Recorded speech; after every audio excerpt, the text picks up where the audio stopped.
आतंकियों ने ऑपरेशन सिंदूर के बाद बड़ी मीटिंग बुलाई है। बहावलपुर में जैश के 200 से ज्यादा आतंकी एक जगह पर इकट्ठा हुए और इन्होंने मीटिंग की। मैदान में, खुले मैदान में, टेंट में मीटिंग की गई। भारत के खिलाफ साजिश का प्लान तैयार किया गया। लश्कर के भी कई आतंकी इसमें शामिल हुए। आईएसआई से जुड़े कई अधिकारी भी इसमें शामिल हुए। आतंकियों के पसीने छूट रहे हैं और आतंकी ये सोच रहे हैं कि ऑपरेशन सिंदूर के बाद अब वो करें तो क्या करें, जाएं तो कहां जाएं और कैसे बदला लें। लेकिन आतंकियों को इस बात का अंदाजा है सर कि अब आतंकी कुछ नहीं कर पाएंगे। अब जो करेगा वो भारत करेगा। बिल्कुल सही कह रहे हैं आप। सबसे पहले ये कहूंगा कि जो हमने खौफ पैदा कर दिया आतंकियों के अंदर और जो हमने 9 स्ट्राइक्स करी थी इंडियन एयरफोर्स ने और आर्मी के साथ मिलकर, उन्होंने ऐसी सिचुएशन क्रिएट कर दी है कि उधर उनको समझ नहीं आ रहा कि वो क्या करें। इसीलिए इतनी मीटिंग्स हो रही हैं, वापस रिक्रूटमेंट की तरफ फोकस हो रहा है और वापस ट्रेनिंग की तरफ फोकस हो रहा है। वो चाहते हैं कि एक बार फिर से उनकी हौसले बढ़े। यहां तक कि जितने भी आतंकी थे और लश्कर के भी आतंकी अब मिलके जो जैशे मोहम्मद के साथ मिलके मीटिंग्स कर रहे हैं, उनके साथ मिलके साथ ही में रिक्रूटमेंट्स बढ़ा रहे हैं। तो भारत को ऐसा मत समझिए हमारा ऑपरेशन सिंदूर आज बंद नहीं हुआ है। आ गए, बहुत बहुत स्वागत है सर आपका भी। और ये आतंकी सर मीटिंग कर रहे हैं जी, ये सोच रहे हैं कि अब भी हम कुछ कर लेंगे। ये सभी एक जगह इकट्ठा हो रहे हैं पाकिस्तान में। देखिए, मुझे ऐसा लगता है कि ये बड़ी बात नहीं है कि आतंकी मीटिंग कर रहे हैं जी। ये बड़ी बात है कि कहां बैठ के खुलेआम मीटिंग कर रहे हैं। यानी कि पाकिस्तान में आतंकवादी होना एक मान सम्मान की बात है, बुरी बात नहीं है। ये पाकिस्तान में अच्छा है कि जब माँ बाप बच्चे से बोलते हैं कि बेटा बड़ा हो के तुम्हें हाफिज सईद अंकल जैसा बनना है, इसीलिए तो खुलेआम ये लोग मीटिंग करते हैं।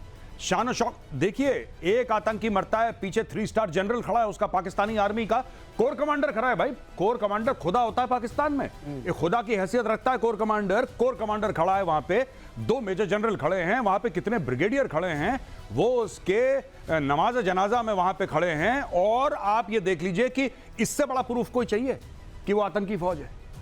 लेकिन एक बात यह है कि इन आतंकियों को यह समझ में आ गया है कि भाई अभी तक जो हम कर रहे थे उससे काम नहीं चल रहा है। बिल्कुल, और भारत छोड़ेगा नहीं। हमारा ऑप सिंदूर जो है वो कंटिन्यू है और अगर कोई भी ऐसी हरकत इन्होंने की तो उसका जवाब इतना सीरियसली दिया जाएगा कि हम डिफरेंशिएट नहीं करेंगे कि वो आतंकी है, कि वो मिलिट्री का लीडर है या मिलिट्री की इक्विपमेंट है। हम यहां पे अंदर से घुस के मारेंगे, बताएंगे और विश्व को भी जागृत करेंगे। ठीक है, आप इधर आ जाइए सर जी। मैं आधा जाता हूं इधर और पाकिस्तान को अब तीनों मिलकर हम यहां से जवाब देने वाले हैं। एक बड़ी खबर और बता देता हूं अपने दर्शकों को, ऑपरेशन सिंदूर से जुड़ी हुई बड़ी खबर है।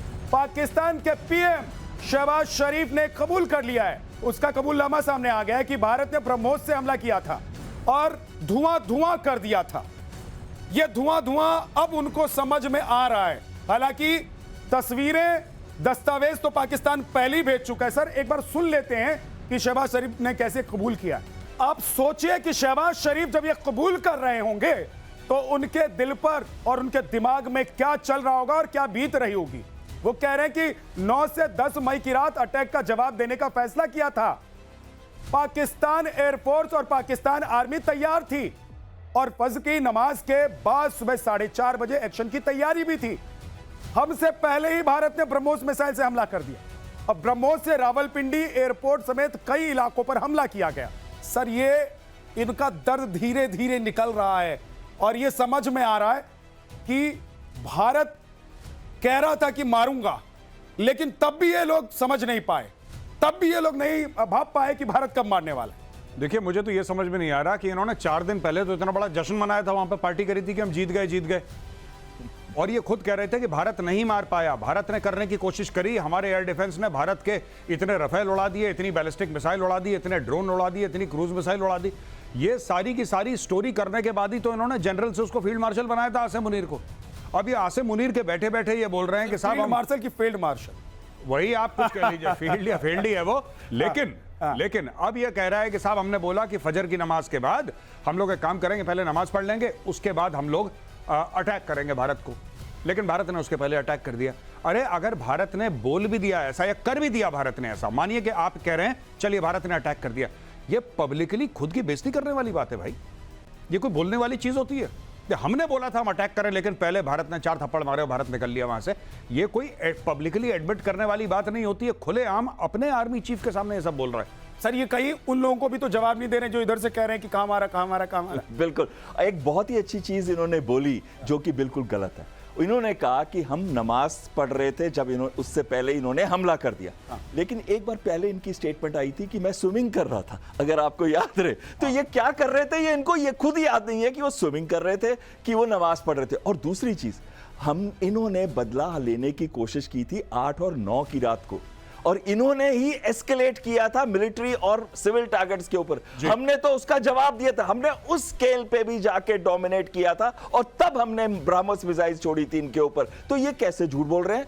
ये तो बिल्कुल झूठ बोल रहे हैं। यानी कि इन्होंने कोशिश की, हमारी ढाल जो थी इंटीग्रेटेड एयर डिफेंस सिस्टम की, उसने उनका एक भी ड्रोन, एक भी मिसाइल 400 से ऊपर मारे थे उन्होंने पहले दिन ही 8-9 की रात को। पाकिस्तान की तो सर ये फितरत रही है कि सच बोलते बोलते झूठ बोल देना, और झूठ बोलते बोलते थोड़ा सच कहीं निकल जाता है। ये पाकिस्तान की फितरत रही। लेकिन एक और बड़ी खबर, ब्रह्मोस मिसाइल को लेकर प्रधानमंत्री नरेंद्र मोदी ने क्या बोला है वो बता देते हैं। ब्रह्मोस ने दुश्मन के घर में घुसकर तबाही मचाई। ब्रह्मोस मिसाइल ने दुश्मनों को सीने में कैसे जख्म दिए और सोने तक नहीं दिया, ये आज प्रधानमंत्री नरेंद्र मोदी बता रहे थे। और पाकिस्तान का दिल फिर से धड़क रहा था। धड़क क्यों रहा एक बार फिर से पाकिस्तान का दिल, क्यों कमजोर पड़ने लगा है दिल, वो भी आपको बताएंगे। लेकिन जरा सुन लीजिए प्रधानमंत्री नरेंद्र मोदी ने आज क्या कहा है। लेकिन इंडिया की ताकत भी देखी है। हमारे भारतीय हथियारों ने, ब्रह्मोस मिसाइल ने दुश्मन के घर में घुसकर तबाही मचाई। जहां टारगेट तय किया वहां धमाके किए। ये ताकत हमें आत्मनिर्भर भारत के संकल्प से मिली है।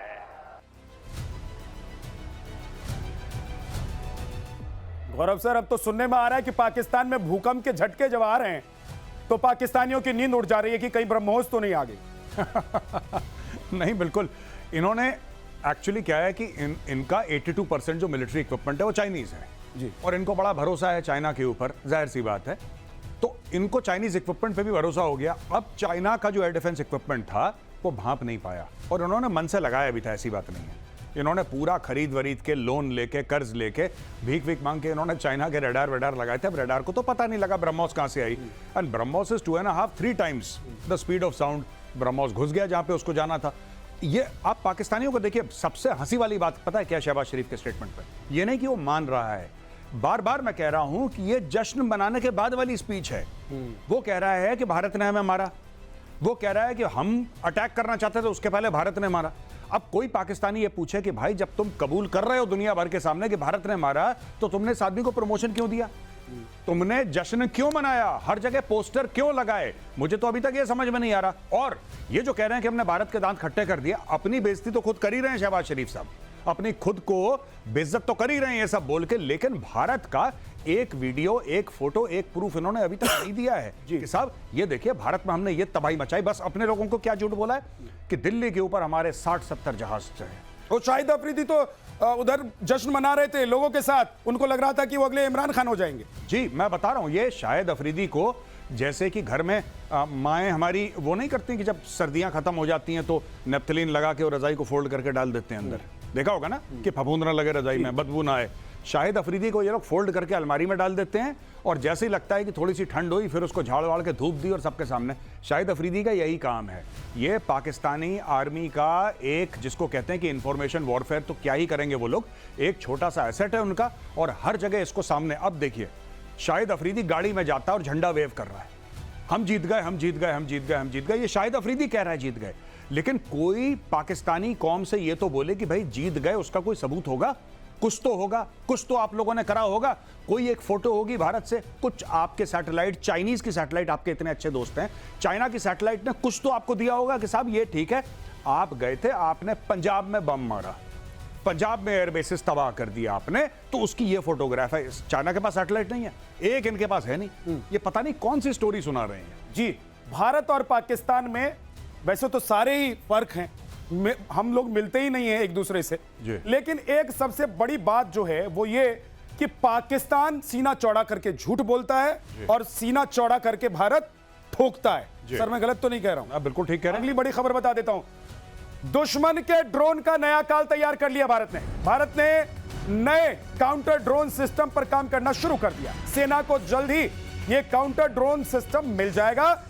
और सोचिए कि पाकिस्तान अभी तक यह सोच रहा था कि वो जो चिड़िया उड़ा रहा था और वो चिड़िया हिंदुस्तान में आते ही गिर जा रही थी उनकी, अब क्या होगा सर? अब क्या होगा पाकिस्तान का? वो तो वैसे भी चाइनीज माल लेकर बैठे हैं कि चले तो चांद तक और नहीं तो शाम तक, वैसे उनके तो शाम तक ही चलें। बिल्कुल सही कह रहे हैं। और जो हमारे आकाश तीर ने किया, जैसे उसने सारे के सारे रेडार्स के पिक्चर एक कंपोजिट दिखाई, ये भी बताया कौन सा वेपन सिस्टम सही रहेगा आर्टिफिशियल इंटेलिजेंस के द्वारा कि जो उस ड्रोन को इफेक्ट कर सके या उस मिसाइल को मार सके, और उसका इंटीग्रेशन हमारे integrated air command and control system के साथ भी था। लेकिन जब ये हम बात कर रहे हैं काउंटर ड्रोन की, तो उस समय काउंटर ड्रोन की रेंज सिर्फ 1 से 2 किलोमीटर थी, हट किल की, लेजर वाली।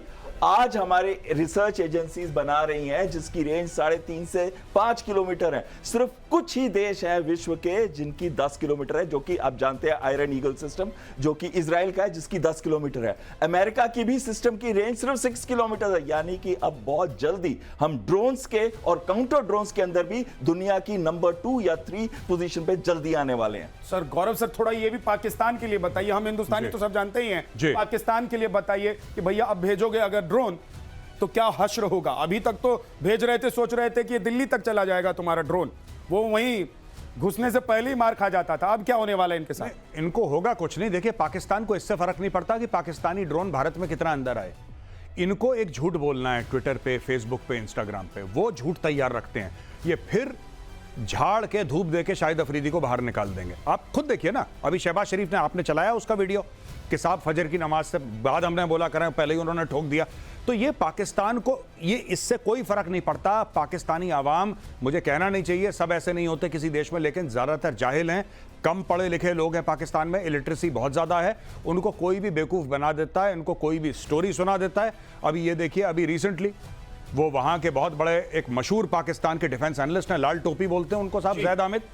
तो लाल टोपी जी क्या बोल रहे हैं कि वहां पे कह रहे हैं कि पता नहीं फरिश्ते आए थे घोड़ों पे, वो लड़ रहे थे, रूहानी ताकतें लड़ रही थी, रूहानी ताकतें लड़ रही थी, और हमारी तोपों की वो पता नहीं सलामी दे रही थी तोप उनको, कि वो तोपों को सलामत रख रहे थे, पता नहीं। और ये पाकिस्तानी लोगों को ऐसी कहानियां बहुत अच्छी लगती हैं, वो बिलीव करते हैं। तो आप कुछ भी बना लें दुनिया में और पाकिस्तान को कितना भी बुरा ठोक दें, राइट? ये वैसी बात है कि कोई आदमी आया, उसको बहुत बुरी तरीके से मारा आपने, लाल पीला हो गया, आंखें सूज गई, पूरा लहूलुहान हो गया, मुंह पहुंच के बाहर आता है, कहता है कि पुराने दोस्त मिले थे, गुस्सा थे, कहते हैं आजकल तुम मिलते नहीं हो यार, बहुत बुरा लगता है तुम मिलते नहीं हो, मिला करो अक्सर। तो कह रहे गुस्सा हो रहे थे यार, मैं मिलता नहीं हूं। ये उस टाइप के हैं। ये पिटने के बाद कहेंगे कि नहीं सब ठीक ठाक है। एक बात तो ये भी है कि सरदार जैसा होगा इनका, है ना, इनका प्रधानमंत्री जैसा होगा, इनका राष्ट्रपति जैसा होगा, इनका आर्मी चीफ जैसा होगा, बाकी देश के लोग भी तो वैसे ही होंगे। बिल्कुल वो उनको पता है कि ये आसिम मुनीर कुछ नहीं कर पाएंगे, अगर कुछ हुआ भी होगा तो रूहानी ताकत ही कोई होगी, अल्लाह के फजलो करम से ही कुछ हुआ होगा। अगर कुछ जाने बची होंगी तो सिर्फ अल्लाह के फजलो करम से बची होंगी। एक और बड़ी खबर बता देता हूं सर, उसके बाद आपके पास आऊंगा। अरब सागर में ऑपरेशन सिंदूर का जश्न आज कैसे मनाया गया? INS विक्रांत पर रक्षा मंत्री राजनाथ सिंह पहुंचे थे और राजनाथ सिंह ने कहा कि आतंक की मियाद अब खत्म हो चुकी है। रक्षा मंत्री ने कहा कि हमारी नेवी का मनोबल समुद्र से अधिक गहरा और विशाल है और इसका सर अंदाजा पाकिस्तान को आज भी है और पहले भी था। बिल्कुल सही कह रहे हैं। हमारी नेवी की अगर हम बात करें 293 शिप्स, उनकी देखें तो 121 ही है सिर्फ, और ऊपर से हमारे पास 18 सबमरीन है जिसमें न्यूक्लियर सबमरीन है, यानी कि हम सेकंड स्ट्राइक भी कर सकते हैं और पानी से कर सकते हैं। ये नहीं है कि वो नहीं सेकंड स्ट्राइक कर सकते, लेकिन वो पानी से या सबमरीन से नहीं कर सकते, हम सबमरीन से भी कर सकते हैं। हमारी ब्रह्मोस सबमरीन में भी लगी है, और ब्रह्मोस को नहीं पता कि ये PL-15 है, ब्रह्मोस को नहीं पता कि ये इनका जो सिस्टम है ये पाकिस्तानी रेडार्स हैं, YL-8C है या YL-8E है, उसको नहीं पता। उसको ये पता है कि ये सिस्टम है, टारगेट है, इसको ठोकना है और अंदर जाके ऐसा मारना है कि कुछ भी बचने वाला नहीं है, उसको कोई पकड़ नहीं सकता उनके सिस्टम्स में से। अब बड़ी बात आती है कि हमारी नेवी ने जो एक्सरसाइजेस की उस समय, हमने मीडियम रेंज सैम को फायर किया, हमने फायर की अपनी ब्रह्मोस, हमने वो एक्सरसाइजेस पोरबंदर पोर्ट के पास करी जो कि बिल्कुल पाकिस्तान की जो नेवी की फ्लीट एक्सरसाइज करना चाहती थी उसके साथ थी। उनके पास तो एयरक्राफ्ट कैरियर भी नहीं है, हमारे 2 एयरक्राफ्ट कैरियर है, उसमें से एक उस समय तैनात था वहां पे पोरबंदर के पास, और ये एयरक्राफ्ट कैरियर में 30 फाइटर जहाज एक साथ रह सकते हैं। यानी कि हमारी नेवी चाहती तो इनके पोर्ट्स को चोक कर सकती थी, कराची को खत्म कर सकती थी और बिल्कुल तबाही मचा सकती थी, लेकिन वो वेट कर रही थी नॉड के लिए कि अभी टाइम है तुम्हारा। इशारा आएगा और इधर काम तमाम हो जाएगा। गौरव सर, लेकिन अब पाकिस्तान सोच रहा होगा कि कहां से घुसेंगे। ये पानी में पहरेदार बैठे हैं, बॉर्डर पर तो ऐसी हालत है कि घुसते ही उनको मार दिया जा रहा है। अभी उन्होंने घुसपैठ करने की कोशिश की थी जी, तो मतलब ये तो पगला ही रहे होंगे पाकिस्तान में।